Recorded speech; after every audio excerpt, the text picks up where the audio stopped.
Welcome new friends, family, and new guests if they want to join. That last record we just heard was from a band called Ultravox. And the line that we just heard a couple of lines ago was actually the title of this book here, Listening to the Music the Machines Make, which is the name of a book by Richard Evans, his first book, and rather comprehensive, all 506 pages? 28. 528 pages of it. And it's very thorough and it's very specific. It's about 1978 to 1983.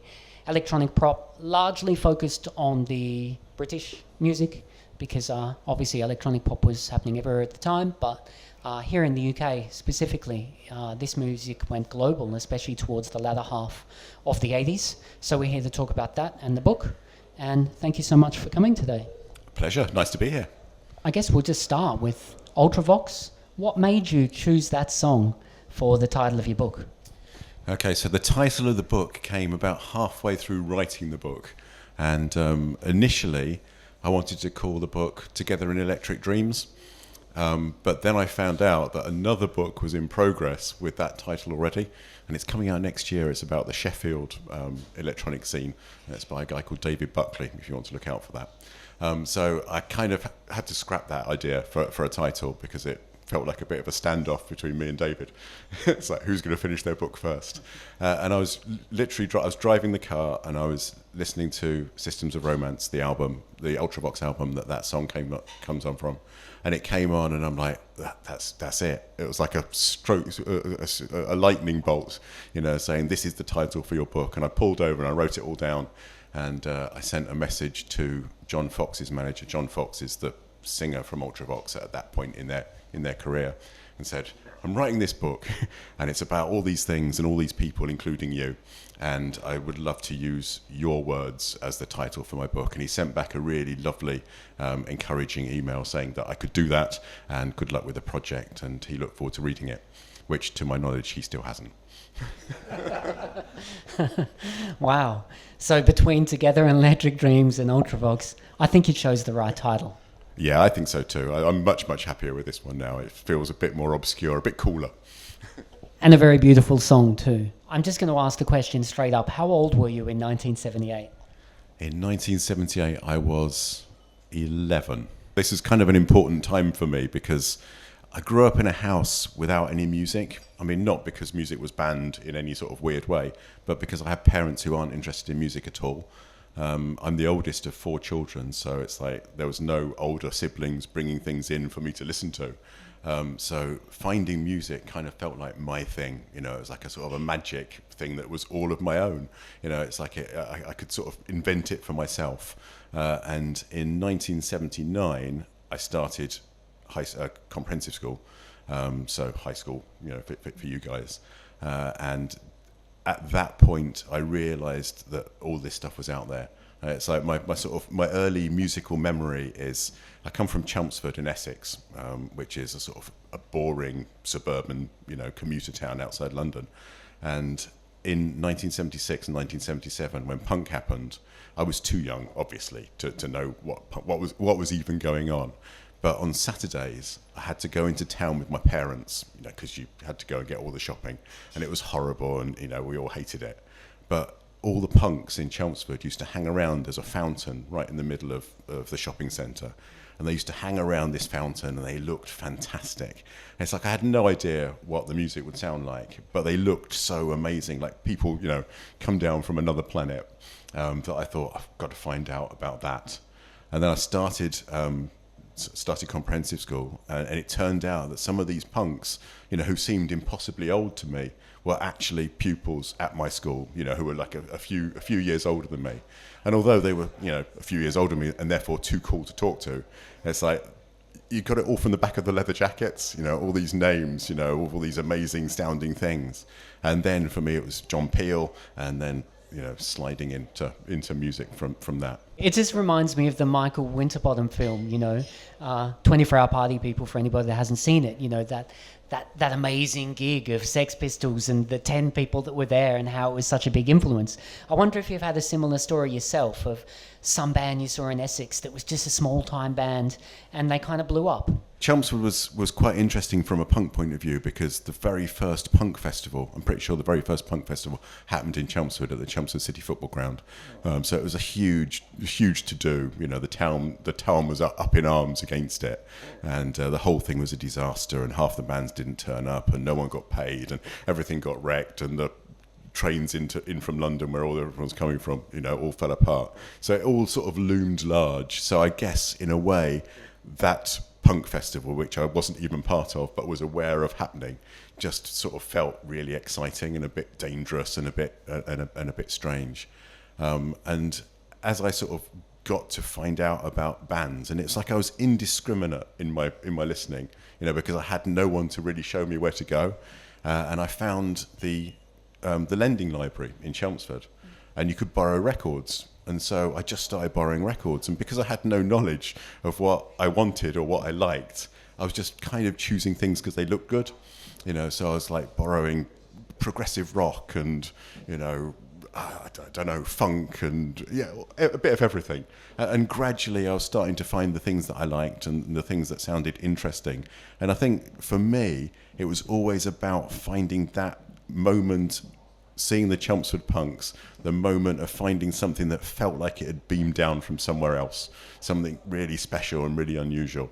And I think that quite early on in my school career, one of my best friends started a mobile disco, and he used to, I was quite into alternative music at that time, and he used to bring me along when he thought he had a booking where the people might be a bit weird, and then I'd play records by The Cure and Susie and the Banshees and the Smiths and stuff like that. And he one day, this is the reissue of I Feel Love, which I think came out again in 1982, and I'd missed it the first time around, but he played it, and because we were in this place with these huge speakers, it just came thundering through. So as a specific musical memory, then I Feel Love on big speakers. Donna Summer, I Feel Love was such an influential record, especially for most DJs from all over the world in all genres. It was one of those songs that really crossed over. And I was speaking to the writer of another book, Matthew Collin, and the discussion of Donna Summer came up, and it was specifically, there was a guy from Hertfordshire involved who was a studio partner of Giorgio Moroder. So there's actually a British connection, even though he's Italian, Donna Summer's from America. So it's nice to know that there was a British connection to such an important record. But same as Kraftwerk in Germany, they were hugely influential. And I guess also David Bowie, the story of early electronic music kind of started with people like Roxy Music and Bowie. So maybe we can discuss about that. They were hugely influential for a lot of the bands covered in the book. Those people were looking for something new, something that felt different and exciting and glamorous and, other, I suppose. And it's like Bowie, and I actually start the book with David Bowie on Top of the Pops when he did Starman. And it was like Top of the Pops was such an important thing in those days. And it's like everyone the next day would be dissecting, who was on Top of the Pops the night before. And although in 1972 I was 5, so I wasn't in the school playground dissecting David Bowie's Starman performance, it's like I can imagine that was exactly what was happening. And for the generation of people that I write about, the musicians who I write about in this book, this is kind of their punk moment. Was seeing this guy beamed down, into 14 million television sets across the UK, and just being extraordinarily other, and I think that through Bowie and through Roxy, they came to connect with and celebrate music, and even to start, germinating plans for their own. And I think that there's also the German connection with Bowie. Obviously, the Berlin, he collaborated with Conny Plank. Yeah, so Conny Plank was hugely influential and brought a lot of influence to a lot of British artists. So these guys in particular were one of the artists that worked with him. Also, Annie Lennox. Eurythmics, yeah. and her other, the Tourist, Devo. So quite a lot of artists featured in the book worked with the same producer. So you can kind of see across from Bowie using Connie Plank in Cologne to kind of bring the krautrock influence into British electronic music. So maybe we could discuss that. There's a sort of a thread that I wasn't expecting that goes through the book, which is to do with the production of the music. So it's not the music itself, it's the people who sort of shape those sonic qualities. And Connie Plank, as Travis just said, was an incredibly influential German producer who's probably still best known for his work with people like Kraftwerk and Neu and the sort of German experimental bands. But he called himself something like... basically, he was, the music came to him, and through him he made it into the recorded thing. That was his remit, and so he worked in sort of all sorts of different styles. And I think he was a bit mad, in a good way, and he was really experimental. And it's like the song we just heard, the Listening to the Music the Machines Make song, which is called Just for a Moment, was actually recorded in a courtyard. It was recorded outside. And apparently, and I'm not sure if this is true or not, you can hear the birds in the background if you listen carefully enough. And he would have like the tapes winding around the room, looped around tables and chairs and people, and he'd be pulling these things so that they would distort and they would change, and trying all these mad avant-garde techniques. And I think, as much as the music that came out of that was fantastic, his sort of attitude, this experimental attitude, which sort of poured into the bands that he worked with. So like you say, there was Eurythmics, there was Devo, there was Ultravox, Flock of Seagulls. There's one single B-side. Right. I did my homework. That's not in the book. So I think he was extraordinary, and then after him, there came a sort of a run of producers who sort of shaped the way this genre of music developed. So there was people like Trevor Horn and Martin Rushent. So Martin Rushent, who produced Human League and made Dare with the Human League, and was very instrumental in shaping that extraordinarily influential sound. Martin Hannett as well from Factory. Martin Hannett as well, who worked with Joy Division.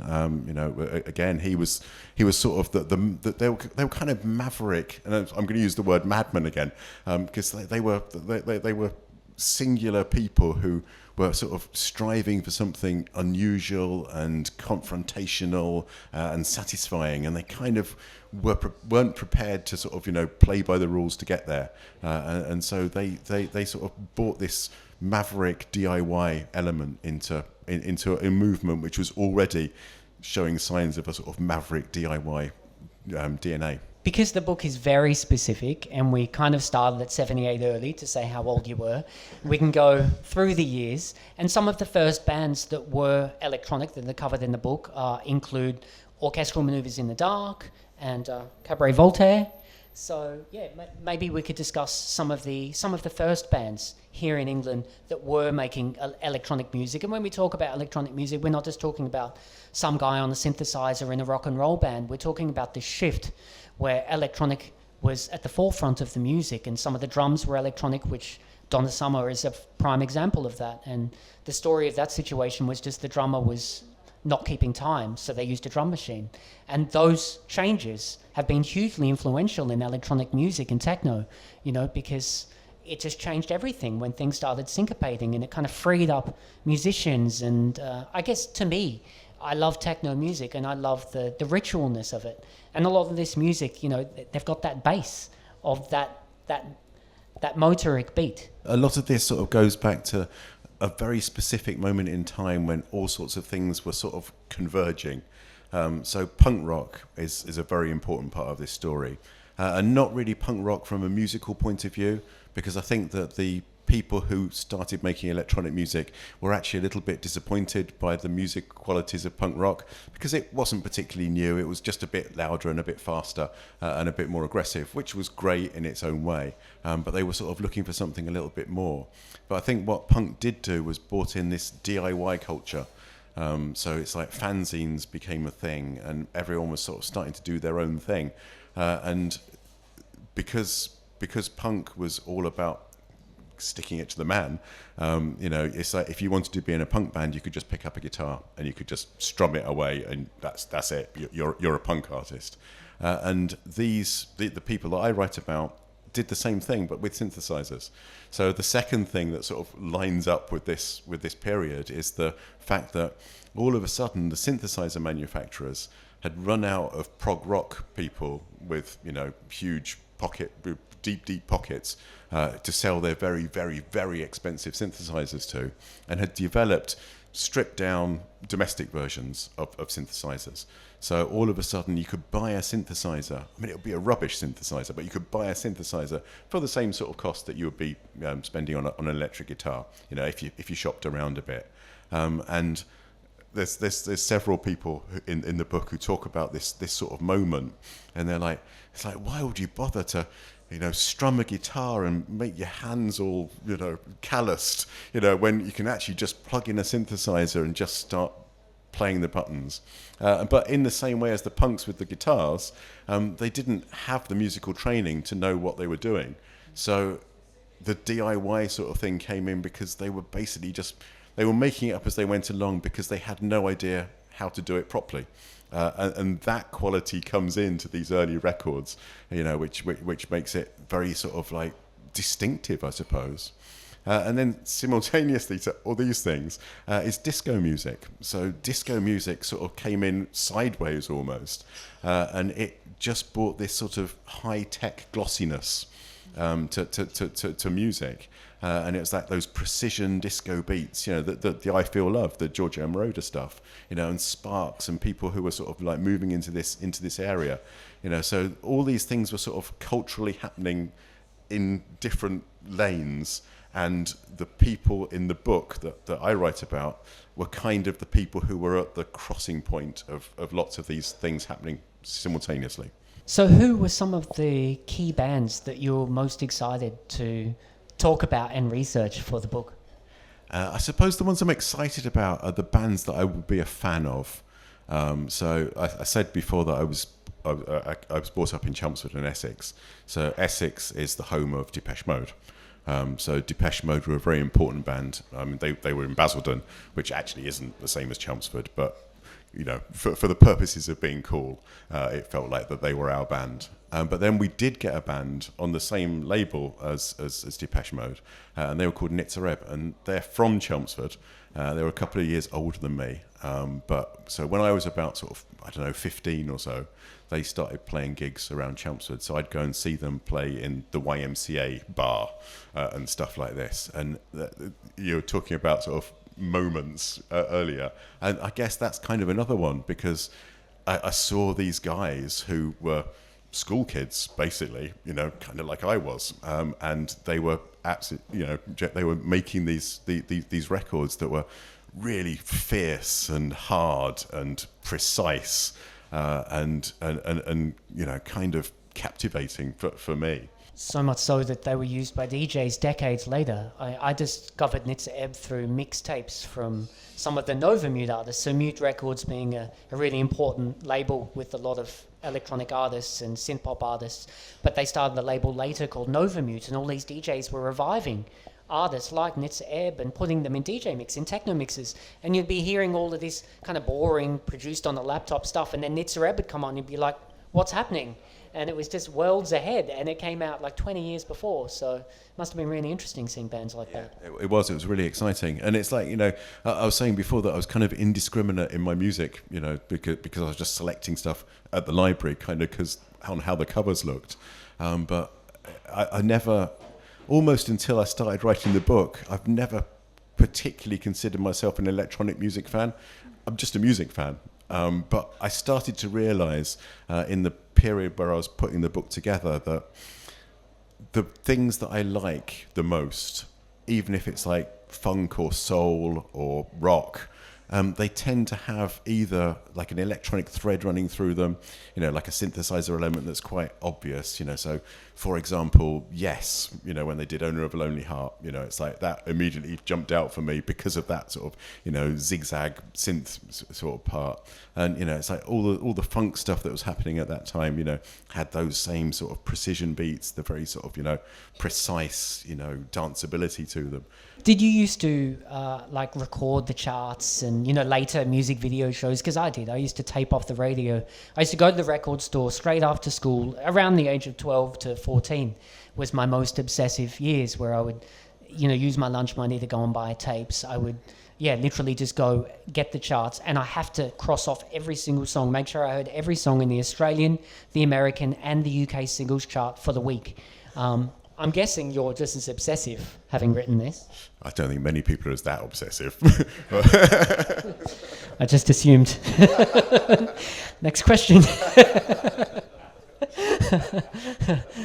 Okay, so, because I was born in 81, so a little bit later, but I also had the naivety when it was to come to music, because I wasn't there for a lot of this music firsthand. I didn't have to put up with Olivia Newton-John Xanadu in #1 every single day in, 78, instead of listening to some of the more, groundbreaking music that started out of quite obscurity. A lot of these bands were alternative or post-punk bands, and then they just said, oh, there's disco, let's make some money. And that's kind of the trend throughout the book. As you go further, obviously this music got more popular, and not just here in the UK. Obviously, it was in Smash Hits magazine, Top of the Pops, whereas before they were just in NME. So there was a big shift from the early days to the later days. So maybe we could talk about that shift.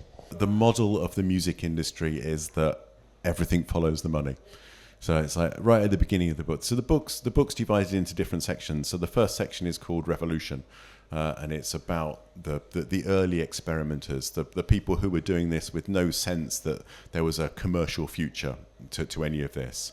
And then there's a transition section, which is when, to their surprise, it turned out that there was a bit of a commercial element to this, and people were quite interested in it, and these things were just starting to creep into the charts, and creeping into people's consciousness.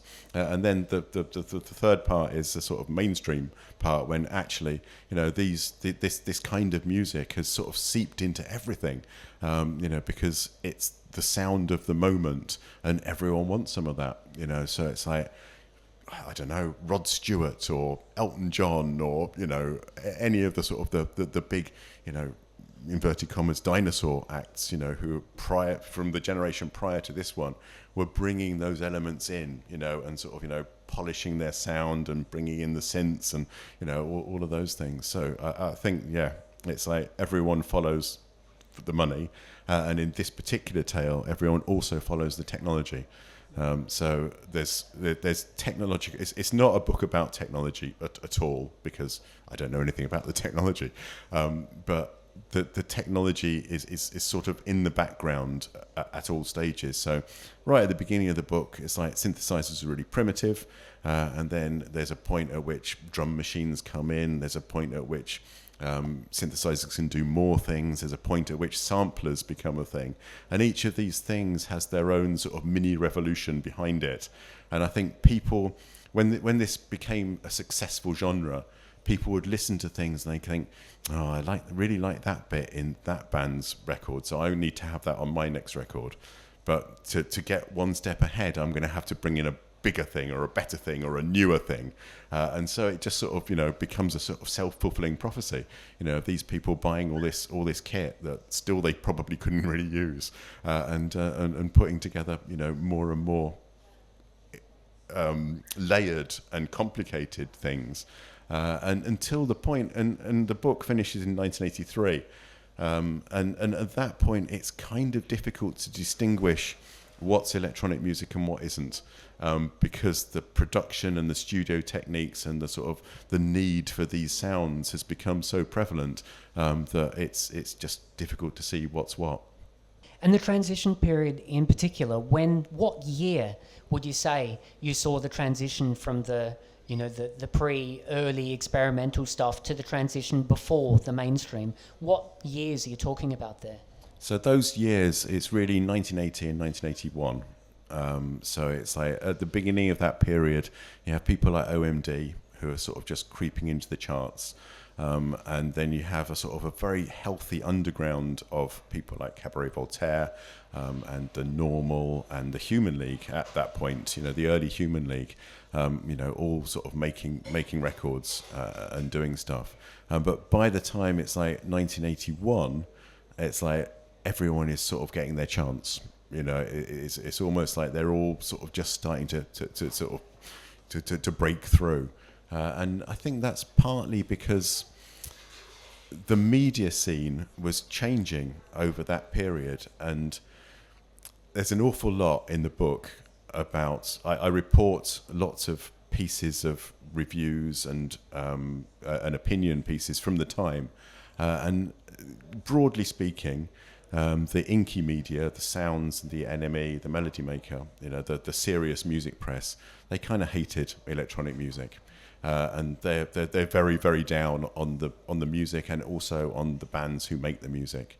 So Gary Newman, for example, had a terrible time with the UK press because of this, and that's partly because the journalists who were writing about it at that time were coming from a different generation where it was expected that they, as gatekeepers, would be the people who decided what everyone liked next. And then all of a sudden Gary Newman is number one. It's happened without any of the sort of the serious music journalism, people getting involved, and they resented that quite massively. And at the same time that this is happening, there's a kind of a new music press coming through, and Smash Hits is right at the core of that. So Smash Hits became the biggest selling music magazine in the country, possibly in the world, but I don't know that I can actually state that specifically.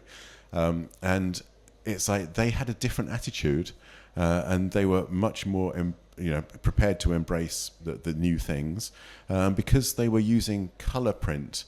They were very sort of style interested. They were interested in the way people looked much more.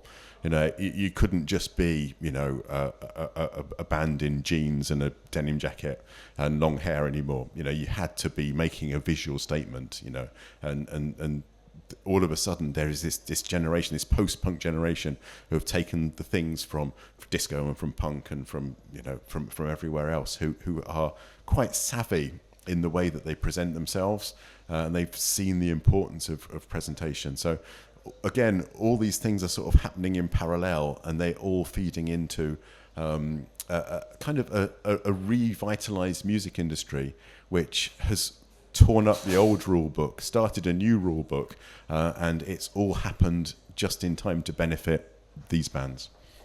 And it wasn't just so controversial with Gary Newman Cars going to number one. It actually pissed off a lot of the bands at the time, because a lot of these bands suddenly shifted from alternative to trying to go to the mainstream and then left the field. Gary Newman does one album as Tubeway Army that's post-punk, and then in the year 1979 he puts out two brilliant albums. One of them quite obscure and kind of similar to the Berlin trilogy by Brian Eno, I guess, like lots of ambient sounds. But yeah, he just kind of beat them all to the post. And I think it upset a lot of the other musicians too, yeah? At that point, I think that hurt for those guys.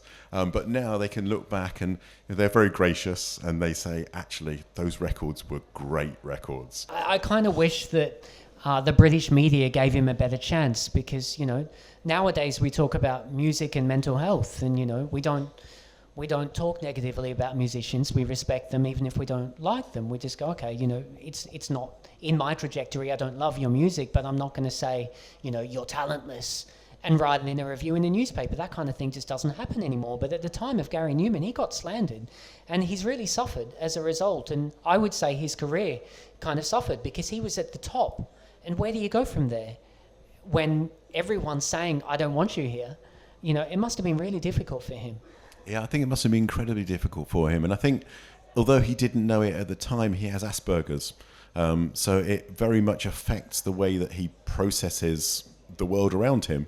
And he couldn't quite understand, I don't think, why people had this almost visceral reaction to what he was doing.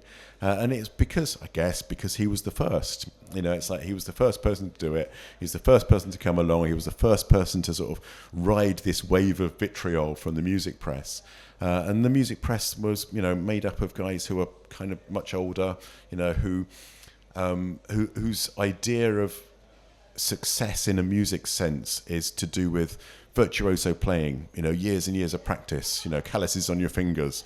If you're going to play keyboards, then that's fine, but you have to wear a cape and you have to do solos for 4 hours as part of your thing. And all of a sudden, it's like all of that's out of the window, and this new guy just pops up, without them. So the sort of the bitterness directed towards him was kind of shocking, and I think that it did shorten his career for a while. Because he went out and he toured. He was very, very serious about the shows that he put on. He spent the money that he was earning on the fan experience, and everything he did, he was kind of pushing the envelope for everyone. He's putting on these huge shows with great light shows. It's like he had a tour where he had two little robots that sort of just moved around the stage. It kind of looks quite cute and funky now, but at the time it was like, wow, what's this guy doing? And again, it all sort of fed into this new generation of artists controlling their careers for themselves without the support and approval of the establishment, which kind of he was disliked for all the right reasons. And there is just literally so many references in the book. Every chapter, I think, 200 references for specifically, NME sounds all the way up to Face and more modern stuff, Guardian, those kind of things. Was there any particular journalist that you kind of got an affinity to in your research where you're like, they were spot on? Because I was initially appalled by reading some of the reviews, and I started just flagging those pages going, that's a nasty review. And then I got to the point where I just started taking tabs out because I'm like, I shouldn't really focus on the negative here. I'm just shocked that there's so many negative reviews of really good records. But who was the journalist at the time in your research that kind of really had their finger on the pulse? Yeah, I think because of the things I was just saying about how the music press at the time was resentful of these bands having success, it's like that kind of drifted for a couple of years, and they could see that this was like a real thing. The newspapers, the publications themselves were bringing in new blood. So it's like I think they realised that they needed to have at least one person on their staff who understood the new young people music. And I think that led to people like Suni. So single name Suni, she worked for Record Mirror. And she was a big champion of lots of these bands. And then there's a woman called Betty Page, not her real name, but that was her pen name at the time. And they were sort of like, they were young and aggressive in a sort of non-threatening way, if that makes any sense. And they kind of waved the flag for this stuff, and reluctantly I think they were sort of let in, and the bands were featured in all the publications because they had to be, because this was the music scene at the time. But I think probably those two in particular. I'm not surprised they're both women, presenting no ego in music. It's nice to see. The book is actually got a foreword from Vince Clarke. He was initially in Depeche Mode, and then he went on to form several bands, one of them being Erasure, one of them being Yazoo. What's your connection to Vince Clarke and Erasure? I've worked with Vince and Andy in Erasure for 15 years, and basically I run the Erasure office for them. I've worked in the music industry my whole working life, and in 1998 I set up my own business. And basically what I do is I connect bands with their audiences. So in the old days, it was like I did fanzines and fan clubs and things like that. And as things have changed, it's become sort of more and more social media. So Erasure have always been very committed to looking after their audience, which is a brilliant thing. And the guy who'd been doing it before me had decided to go and do something else. They were looking for a new person to do it. So I volunteered, and they said yes. And then over the next sort of few years, they got rid of their manager, and they started managing themselves. But because they're busy musicians and they don't really have a clue, about how things work, it was kind of useful for them to have someone in their team who had music industry experience, which I did. So as our sort of relationship deepened, we've sort of got more and more involved, and I'm kind of involved in most of the things they do as Erasure and as individual artists as well. And it's great they're still going too, because, obviously the book looks about them historically from, the foundations of the band, but they are still touring now and they're still doing very well, still releasing new music. Yeah, it's Erasure's 40th anniversary next year. Excellent. And I think a lot of these bands are having a new leaf on life. I just saw a Moby remix the other day of, it wasn't Ultravox, it was somebody else. It was, it was a really beautiful song, so they're still doing it. They're still collaborating, still putting out box sets, still touring. It's really good to see. Yeah, absolutely. And I think it's interesting that quite a lot of the bands that I write about are still out there or are reactivating and are out there. There's quite a lot of good music coming from these people, which is great to see. And it's like, I think that there's sort of two ways of being an artist in this caliber. It's like you can either wholeheartedly embrace the 80s circuit and just sort of, play big shows to middle-aged women in lycra and Dayglow, which is great fun. Or you can continue to be artists and you can make new music, which then gives you the excuse to go back out on the road and sort of reconnect with your audiences that way in the sort of the old-fashioned tour sense. And I think because of both of those things, the sort of the base is very, very broad for this kind of music. So it still works. It's still valid.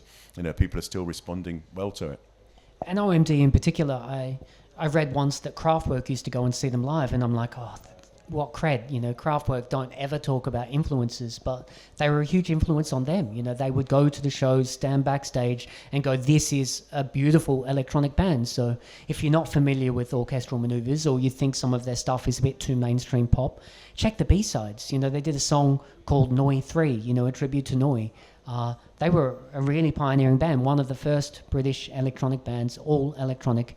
And they made it. They're still going now, and it's really good to see that a lot of these bands are still going now. I put up a board here when everyone arrived to ask, what is the definitive record from this period? Because it's really hard to say. There were so many number ones. We spoke about Cars being the first kind of electronic pop record, but what were some of the other big records that really did very successful, both in a mainstream sense and for their longevity, for still being big tunes now? There's it's almost two answers to this question. It's like there's the credible answer, the sort of the underground cool thing that not all the kids will know, but I know, so that makes me cool. So that would include things like the Human League's Being Boiled, the Normal, maybe a bit of Throbbing Gristle, maybe a bit of Cabaret Voltaire, Nag Nag Nag, something like that. And then sort of on a more sort of culturally significant, then I think it sort of starts with Our Friends Electric. So that would be one of them. Don't You Want Me by the Human League would have to be one. If we refer to the board, we've got Tainted Love. What else do we have here? Blue Monday, of course. Yeah. Blue Monday, of course. And we've also got the Model there from Kraftwerk, which for a while I was convinced was the perfect pop record. And I'm still kind of on that with the Model. We've got Visage Fade to Grey, we've got Yazoo Only You. So actually, Vienna, Ultravox, all these records on this board fall into that category, I think.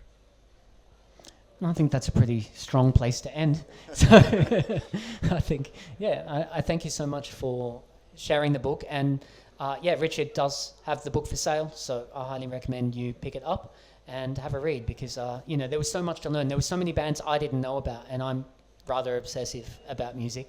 I love a book that references songs all the time, and I love a book that also has a Spotify playlist. So there's a set of Spotify playlists, actually. There's a Spotify playlist for the music that came before 1978. So that's there's a bit of Bowie, there's some Roxy Music, there's some Giorgio Moroder, I think, there's I Feel Love, some disco stuff. That's the things that I write about.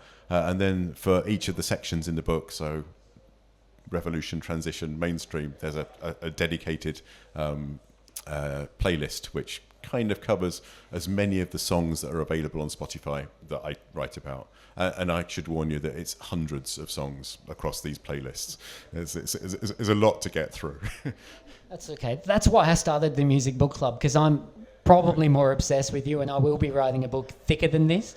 Because when I read a book, I stop. Every time a song's mentioned, I add it to a playlist. So my playlists go for about 48 hours when I make a music book playlist. And I've done this around 20 times for authors, where I'm like, oh, by the way, I made a playlist of every song you mentioned. Here it is. And they're always pretty wrapped by it, because they're like, there's someone that crazy out there that spends, a month reading a book and like referencing every single song thoroughly. But I think it's important. And it really, especially if you're not familiar with this music and this genre, it's nice to be listening as you're learning, because this book is written chronologically from year to year, referencing back to the references and the reviews at the time. So it's not just, one of those oral histories where you're interviewing people 30 years after the fact, trying to remember their childhood. This is very fact-based. Yeah, that was actually a really important thing for me. When I sort of formulated the idea of the book, I thought, oh great, it's like I work for Vince Clarke. That's handy. It's like I can talk to him and he knows people. I could talk to them too. And then I started to realise, because I started researching the book from the original sources.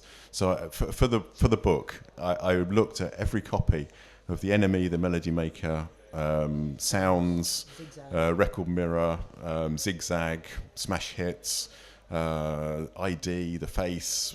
Basically everything I could find, and I looked at every issue and I turned every page, and when I saw a reference to something that would fit in the book, I took a photo of it on my phone. I did all of this at the British Library, which is a fantastic resource for this sort of thing, and I realised, reading the things that they said at the time, that if I was to talk to, I don't know, Nick Rhodes from Duran Duran now, then he would be talking through the lens of Duran Duran having had 40 years of success.